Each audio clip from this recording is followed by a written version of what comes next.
पण आईने मुलाला सन्मार्गाला लावलं पाहिजे, हे पहिलं आईचं कर्तव्य.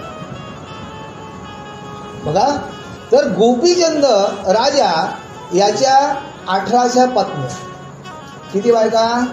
दशरथाच्या 700, रावणाच्या 80,000. म्हणजे गोपीचंद राजाच्या 18 पत्न्या असताना आईला एवढं दुःख झालं.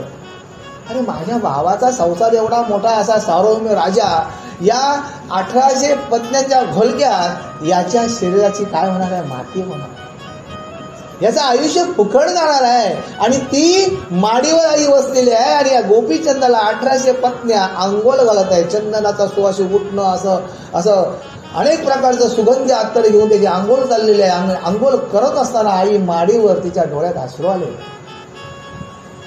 गोपीचंद रायाच्या आईच्या डोळ्यात अश्रू आलेत आणि अश्रू आल्यानंतर तो एक अश्रूचा थेंब जेव्हा गोपीचंदाच्या खाली, आपण बघा गॅलरीत समजूया आपल्या साध्या शब्दात, आणि गॅलरीत आई उभी आहे आणि खाली मुलगा आंघोळ करतोय आणि त्याच्या पाटणीवर एक थेंब पडला. आणि मला सांगा, त्या अश्रूचा थेंबाची ऊब वेगळी असते.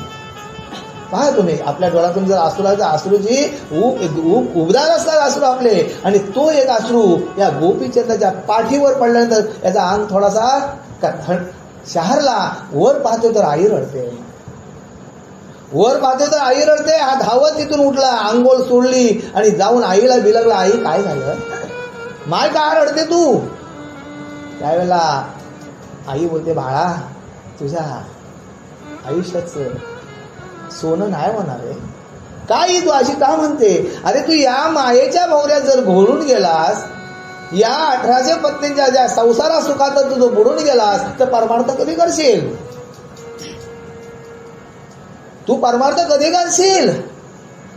आणि त्यावेळेला गोपीचं आईने काय करू, आईने काय करू काय? आणि त्यावेळेला सांगते, बाबा या प्रपंच सुखात जर गेलास तर तुला नाना विघ्न येतील, नाना प्रसंग येतील तुझ्यावर, आणि या भोवऱ्याला तुला नरक यातना भोगावा लागेल. बघा आईने किती गोड उपदेश दिला आहे. आईने सांगितलं नाही पांढरं पाणी पी, नाही सांगितलं. माय कधीच सांगत नाही, बरोबर ना? आणि मग त्या मुलाने हे आईचं रडणं बघितलं, आईचं हे वाक्य बघितलं, लगेच अंगावरती ती काय आभूषण होती ती फेकून दिली. आणि मग आईने त्याला सांगितलं, बाळा तुला एक सांगतो, तू या परमार्थाची सुरुवात तुझ्या पहिली पत्नीपासून कर.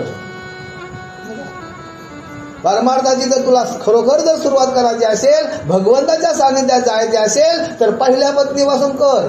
एवढाच प्रश्न आहे, उत्तर दिला त्याला. आई मी काय करू? असं कर. आणि मग गोपीचंदाने काय केलंय? भगवी वस्त्र परिधान केली, भगवी वस्त्र परिधान केली आणि पहिल्या पत्नीच्या दाराशी गेला, अल्लग माळी विक्षावा.